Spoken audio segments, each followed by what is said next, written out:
ആ സമ്മേളനത്തിന് തുടക്കമായിരിക്കുന്നു. ഗവർണർ രാജേന്ദ്ര അർലേക്കർ സർക്കാരിന്റെ നയം പ്രഖ്യാപിച്ചിരിക്കുന്നു. പുതിയ ഗവർണറുടെ ആദ്യത്തെ നയപ്രഖ്യാപനമാണ്. ഗവർണർ നയപ്രഖ്യാപനം വായിക്കുന്നത് ഇപ്പോഴും തുടരുകയാണ്. പ്രശാന്ത് കൃഷ്ണയാണ് വിവരങ്ങളുമായുള്ളത്. പ്രശാന്ത് കൃഷ്ണ, നിയമസഭാ സമ്മേളനത്തിന് ബജറ്റ് സമ്മേളനത്തിന് തുടക്കം കുറിച്ചുകൊണ്ട് ഗവർണർ ഇപ്പോൾ നയപ്രഖ്യാപനം നടത്തുകയാണല്ലോ. സർക്കാരിന്റെ നയമായി ഗവർണർ സഭയിൽ പറഞ്ഞത് എന്തൊക്കെ? സർക്കാർ നടപ്പാക്കി വരുന്ന പദ്ധതികളെക്കുറിച്ചും ഒപ്പം ഭാവിയിൽ ഈ വരുന്ന വർഷം നടപ്പാക്കാൻ പോകുന്ന പദ്ധതികളെക്കുറിച്ചുമെല്ലാമാണ് ഗവർണർ ഇപ്പോൾ നയപ്രഖ്യാപനത്തിലൂടെ വായിക്കുന്നത്. അതിലേറ്റവും പ്രധാനം വയനാട് പുനരധിവാസം സംബന്ധിച്ച സർക്കാരിൻ്റെ ഉറപ്പ്, ഒപ്പം തന്നെ ടൗൺഷിപ്പ് ഒരു വർഷത്തിനകം നടപ്പാക്കും എന്നത് തന്നെയാണ് ഏറ്റവും പ്രധാനം. കാരണം കഴിഞ്ഞ വർഷം സംസ്ഥാനം നേരിട്ട ഏറ്റവും വലിയ ദുരന്തം, കേരളം കണ്ട ഏറ്റവും വലിയ ദുരന്തത്തിൽ സർക്കാരിൻ്റെ പുനരധിവാസം ഏത് രീതിയിലായിരിക്കുമെന്നത് നയപ്രഖ്യാപനത്തിലൂടെ പറയുകയാണ്. ഇതിനോടൊപ്പം തന്നെ സർക്കാരിൻ്റെ നയപരിപാടികൾ, അത് ഉന്നത വിദ്യാഭ്യാസ രംഗത്തും സാമൂഹ്യ സുരക്ഷാ രംഗത്തുമെല്ലാം കൈവരിക്കുന്ന നേട്ടങ്ങളെക്കുറിച്ച് ഗവർണർ അക്കമിട്ട് നിരത്തുന്നുണ്ട്. ഏറ്റവും പ്രധാനം അഭിലാഷ്, കഴിഞ്ഞ ഗവർണർ ആരിഫ് മുഹമ്മദ് ഖാൻ സർക്കാരുമായി ഏറ്റുമുട്ടി പല വിഷയങ്ങളും നയപ്രഖ്യാപനത്തിൽ തന്നെ ഒഴിവാക്കുന്ന സാഹചര്യങ്ങളുണ്ടായിരുന്നു.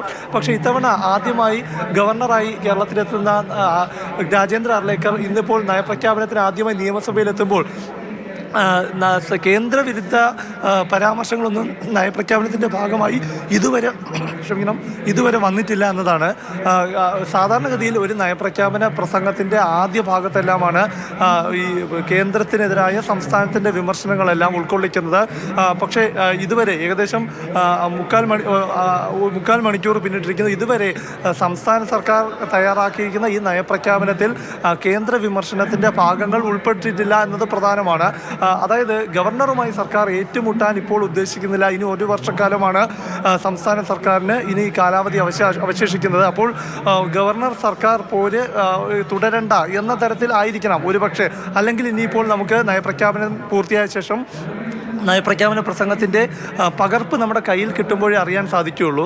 കേന്ദ്ര വിമർശനങ്ങൾ ആദ്യ ഭാഗത്തുണ്ടായിരുന്നോ, ഗവർണർ അത് വായിക്കാതെ ഒഴിവാക്കിയതാണോ തുടങ്ങിയ കാര്യങ്ങളിലൊരു വ്യക്തത അപ്പോൾ മാത്രമേ വരൂ. ഏതായാലും ഉൾപ്പെടുത്തിയിട്ട് ഒഴിവാക്കിയതാണോ അതോ ഉൾപ്പെടുത്താത്തതാണോ തുടങ്ങിയ കാര്യങ്ങളിലൊരു വ്യക്തത വരേണ്ടതുണ്ട്.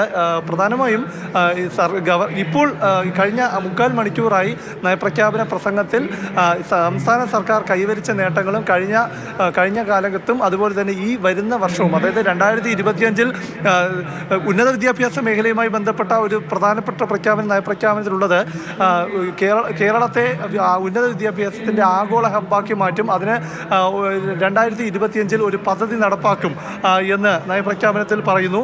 അതായത് ഉന്നത വിദ്യാഭ്യാസ രംഗത്തെ ആഗോള ഹബ്ബാക്കി മാറ്റുന്നതിനായി സ്റ്റഡി ഇൻ കേരള എന്ന പദ്ധതി നടപ്പാക്കുമെന്ന് പറയുന്നു. ഇത്തരത്തിൽ അതിദാരിദ്ര്യ നിർമ്മാർജ്ജനത്തിനുള്ള പദ്ധതികളുമായി മുന്നോട്ട് പോകുന്നു. എല്ലാവർക്കും പാർപ്പിടം തുടങ്ങിയ ലക്ഷ്യങ്ങളുമായി മുന്നോട്ട് പോകുന്നു. ഇത്തരം കാര്യങ്ങളെല്ലാം ഗവർണർ നയപ്രഖ്യാപനത്തിലൂടെ വായിക്കുകയാണ്. ഏതായാലും അടുത്ത അരമണിക്കൂറിനുള്ളിൽ നയപ്രഖ്യാപന പ്രസംഗം അവസാനിക്കുമെന്നാണ് കരുതേണ്ടത്. ഏറ്റവും പ്രധാനം, നയപ്രഖ്യാപനം കഴിഞ്ഞ് നമ്മുടെ കയ്യിലേക്ക് ആ പകർപ്പ് കിട്ടുമ്പോൾ മാത്രമേ സർക്കാരിൻ്റെ കേന്ദ്ര വിമർശനങ്ങൾക്ക് ഒരു അയവ് വന്നിട്ടുണ്ടോ എന്ന കാര്യത്തിൽ ഒരു വ്യക്തത വരൂ. അതോ വിമർശനങ്ങൾ ഉൾപ്പെടുത്തിയ ശേഷം ഗവർണർ വായിക്കാതെ മുന്നോട്ട് പോയതാണോ? ഇത്തരം കാര്യങ്ങളിൽ ഒരു വ്യക്തത ഇനിയും വന്നിട്ടില്ല. ഇപ്പോഴും ഗവർണറുടെ നയപ്രഖ്യാപന പ്രസംഗം തുടരുകയാണ്. സാധാരണ നിലയിൽ കേന്ദ്ര വിമർശനം ഉണ്ടാവേണ്ടതാണ് നയപ്രഖ്യാപനത്തിൽ. അത് ഇത്തവണ ഉണ്ടായിട്ടില്ല എന്നുള്ളത് കൗതുകകരമായ കാര്യമാണ്. അത് ഗവർണർ വായിക്കാതെ ഒഴിവാക്കിയതാണോ അതോ നയപ്രഖ്യാപനത്തിൽ കേന്ദ്ര വിമർശനമില്ലേ? ഇതാണ് കൗതുകപൂർവ്വം ഉറ്റുനോക്കുന്ന കാര്യം.